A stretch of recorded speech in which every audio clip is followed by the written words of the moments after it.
Hey, good morning, good morning, good morning, everyone. How are you guys doing today? How are you guys doing today, man? This is Gregory Wiles coming live to you from Houston, Texas, with this inspirational morning talk. For first-time listeners, I'm on at 8:45 to 8:45 a.m. on Mondays, Wednesdays, and Fridays. That's our time here in Texas, and you can calculate which time zone you're in. But it's another beautiful day here. We're up down weather, as we say in the wintertime. We're up and down. The last few days we were actually upper 70s.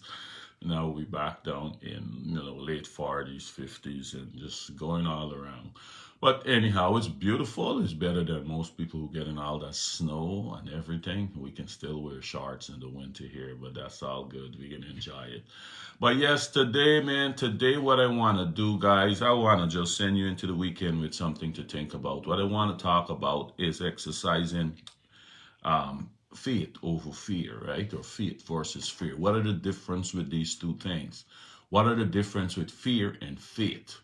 If there's a big difference, let's see what's the difference between fear and faith and see how closely linked they are. How closely linked they are, all right? That's what we're looking at today. All right, um, so let's start off with a dictionary definition of fear. Dictionary definition of fear. Let's see what the dictionary say about it. Let's see what the Bible say about it, right? So the dictionary definition, one of the definitions, good morning, children.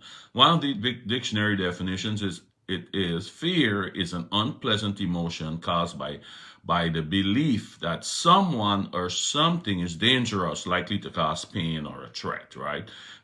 The dictionary definitions then fear, one of the dictionary definitions, fear is an unpleasant emotion caused by belief that someone or something is dangerous, likely to cause pain or a threat, right? And what the Bible say about fear? What the Bible say about fear? Let's see. 2 Timothy 1:7. We all know this good. For God give us a spirit not of fear, but of power and love and self-control. Self-control, right? But let me go back to for fear said here in the dictionary. It says a belief. It's a belief. It didn't say it's a fact, right? It said it's an unpleasant emotion caused by the belief that someone or something is dangerous. It's a belief. It's what you believe. It didn't say it's a fact. You might be scared of something or someone, and there's nothing to be scared about.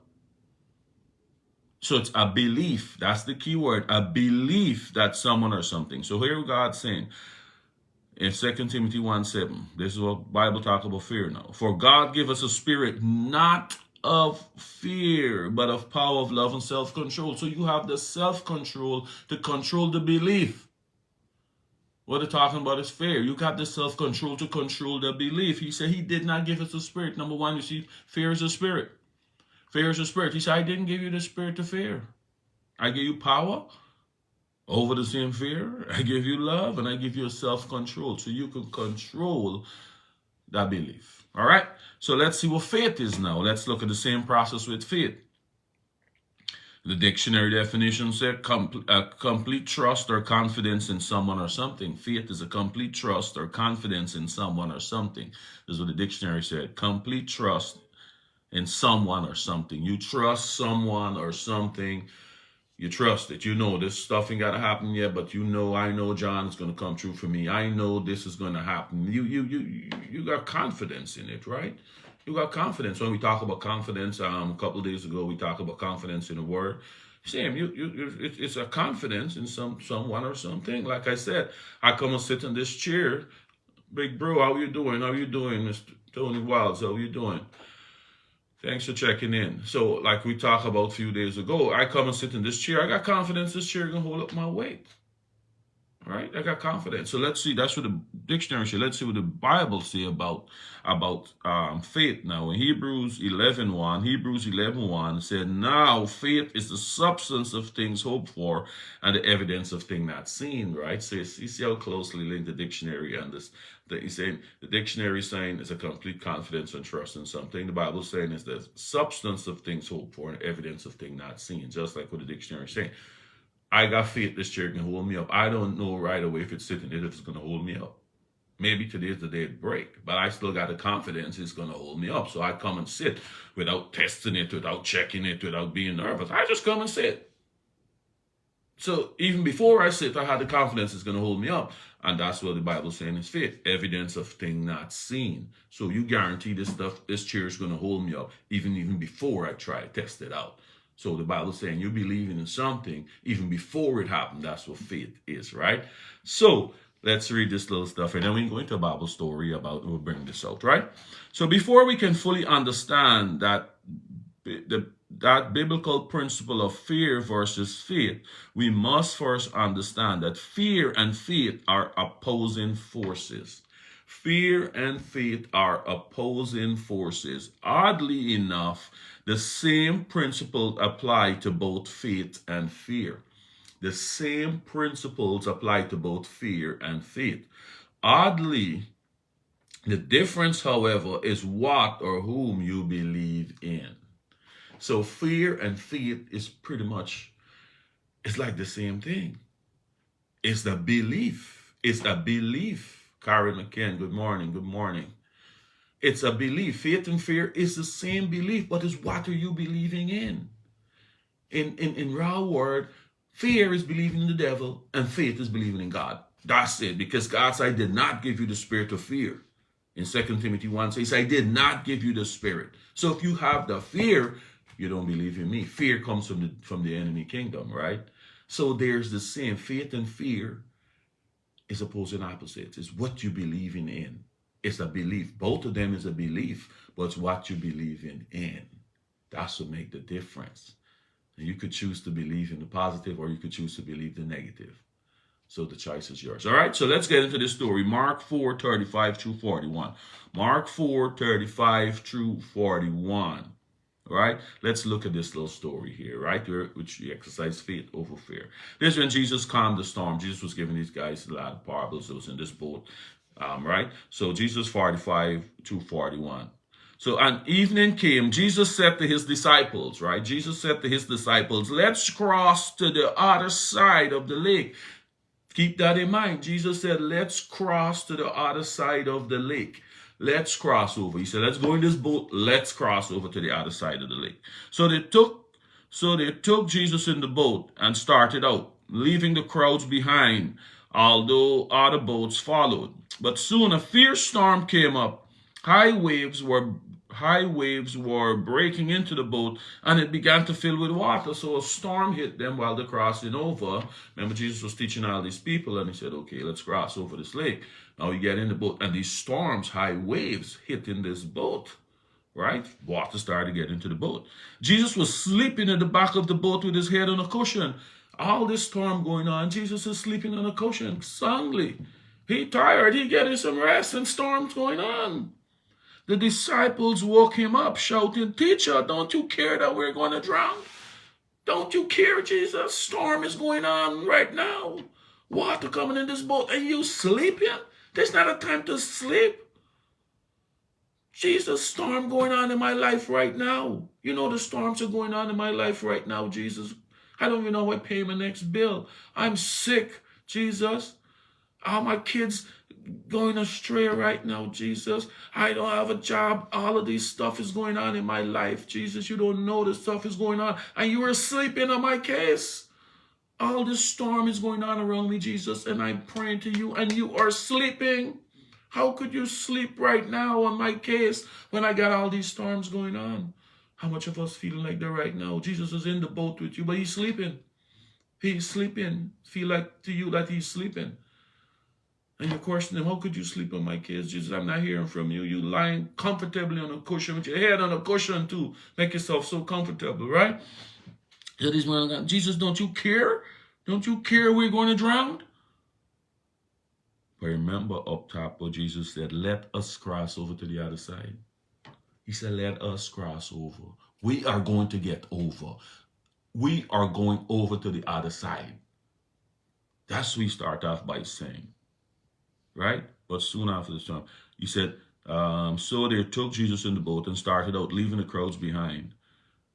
He said, let us cross over to the other side of the lake. Let us cross over. He said, let us cross over. We getting over to the other side. You worrying about being drowned.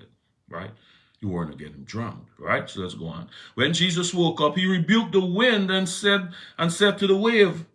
This is the NLT translation. He says, "Silence, be still." NIV said, "Peace, be still. Peace, be still." And suddenly the wind stopped, and there were a great calm. There were a great calm. He said, "Peace, be still."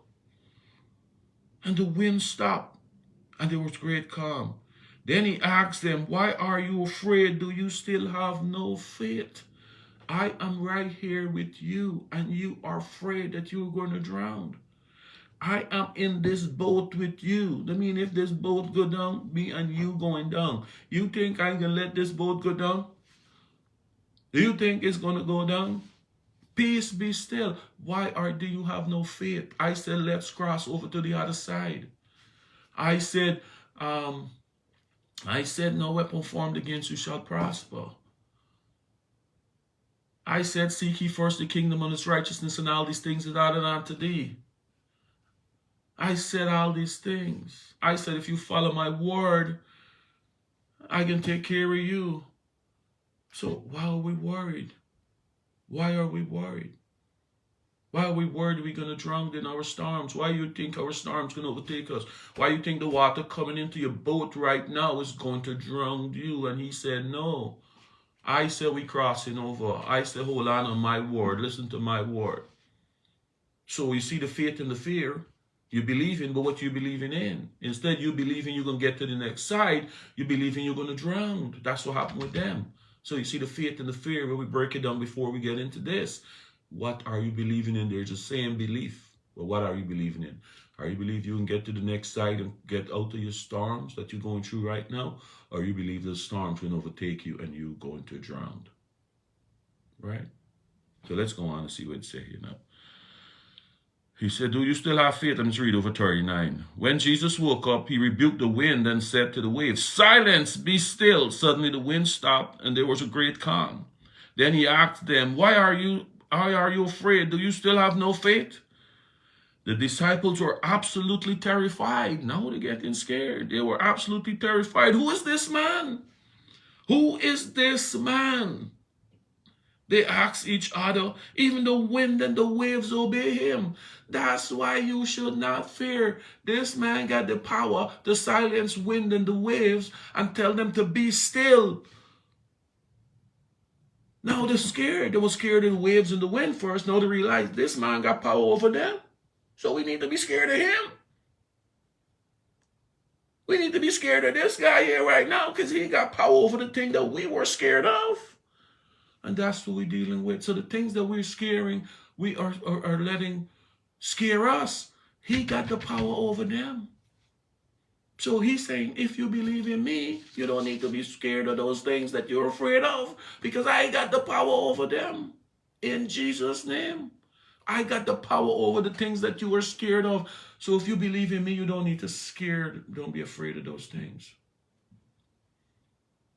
Now they get scared. Who's this man? Who is this man? They ask each other. Even the wind and the waves obey him. The thing that we're scared of. This man got the power just to tell them to be still and to stop.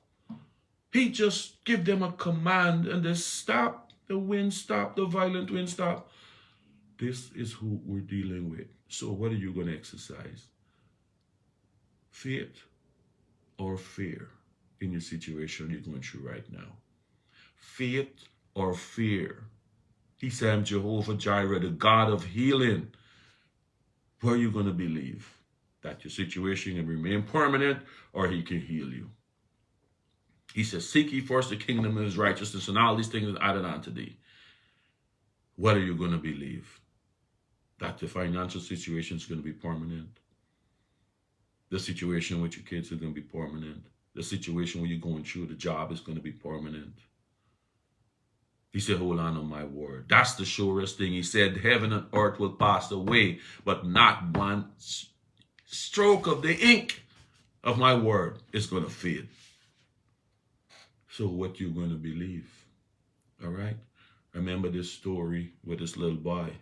I had to hear this guy, Tony Evans, to talk this story with this little boy. He was in this plane, this airplane, and and an old woman was sitting next to him, and they're talking, formulating a little conversation with a young guy. And this storm, certainly turbulence hit the plane. A lot of turbulence hit the plane. A lot of turbulence, and the plane was just tossing around in the sky, and she was getting nervous. Everybody was praying, and this little boy was just there playing with the aerobics cube and not worried at all, and everybody praying. And the woman said, "What's going on with you? Do you see what's going on with this plane?" He said, "Yes, I see." He said, "So why are you not scared?" He said, "I'm not scared." And I said, "Why?" That's the question. Why are you not scared? He said, "Because my daddy's the pilot, and he wouldn't let nothing happen to us. He wouldn't let nothing happen to me. He's going to get us through the storm. My daddy's the pilot, and once my daddy's in control, I'm not scared." So we need to have the kind of faith like the little boy in his daddy, right? We need to have that kind of faith. Pamela Jefferson, good morning, good morning. How are you doing? So what are you going to believe, guy? And peace is not in external circumstances. Peace is not in external circumstances. Peace is an internal circumstances, internal thing, being calm in the midst of your storm, like these guys on the boat here. He said, "Peace, be still." That peace is being calm in the midst of your storm, knowing that it's going to be all be good. Knowing it's going to be all be good. What is said by faith is the substance of thing hoped for and the evidence of thing not seen. So even though in the storm, these disciples should have known we're going to get to the other side. That Jesus said, "Let's cross to the other side." And that peace should come on them knowing we can get to the other side in the midst of this storm. So Jesus didn't even need to be awake. He's right here with us. He's right here with us. And we got him with us through the word every day. Those words are his word. In the beginning, there was the word, and then the word became flesh and dwelt among us. So he's with us just like how he's with them in the boat. He's with you and me in my storm right now. And I'm going to trust him that I can get through my storm. I'm going to trust him that I'm going to get across to the other side. What are you going to do? Are you going to choose the fear? I remember the thing with these guys was afraid of the wind and the wave. He just rebuked it, and then they get scared and realize he got power over the things that they're scared of. He got power over all your situations right now. So who are you going to trust? You're going to believe the situation because you're saying, "This is real, Gregory. I showing zero in my bank account right now. This is real. You know, I can't even walk properly right now. My situation is real. I don't know what the word you're telling me. I know what's real." What is real? That storm was real to these guys, and he rebuked it and it stopped. So which is more real? That was real. And his word. Which one is more real? All right. So the words of Zig Ziglar. Zig Ziglar said fear has two meanings. You could forget everything and run. The FEAR, forget everything and run. Or you could face everything and rise. Either forget everything and run, or you can face everything and rise. So in the midst of your storm right now, Jesus is not sleeping on your case. He's not sleeping. He's saying, "But you need to trust me because I got power over the thing that you are scared of. I got power over your storms. I got the authority over your storms. So just trust me that you're going to get through it. If you trust me, hold on to me." Right? Because he got to test us sometimes. We like talk about, "Oh, this God is good and God is good and good is God." And we like go on with all these talk and "No weapon formed against me shall prosper." And when the hard time come, when the time really come for us to put those words into action, we scared. When things are going good, we can throw around those words nicely. "Child, you need to believe. Child, you need to pray. Child, you need to do this. Just pray." And when the time come for us to exercise that faith, we fail. Some of us fail the test. So he's saying, pass the test. Those same words we're trying to tell other people, when your situation come, you go and do what you're telling them to do. "Child, I can pray for you." Exercise the same faith in your situation where you're telling everybody. All those weapons formed against you shall not prosper. Yes, but you still got to exercise faith knowing that the weapon is not going to prosper, even if the weapon comes straight to your face with all the force. You still got to believe that weapon is not going to harm me. It might scrape me, but it's not going to take me out. Okay? So, where are you going to believe? Faith or fear? Mr. Keys, Story Keys. Where are we going to believe this morning? We're going to have faith or we're going to have fear? I'm going to leave you with that. Go into the weekend thinking about that. And your storms, know your storms. Jesus is not sleeping. He's right there with you. He said, fear not, for I am with you. I am your God. I will strengthen you. I'll help you. That's what he's saying. Fear not, for I am with you. So just like you with these guys here in this boat, he's with us today. All right, guys, I can leave that there. Have a great, great day. But remember, faith over fear. Okay, bye.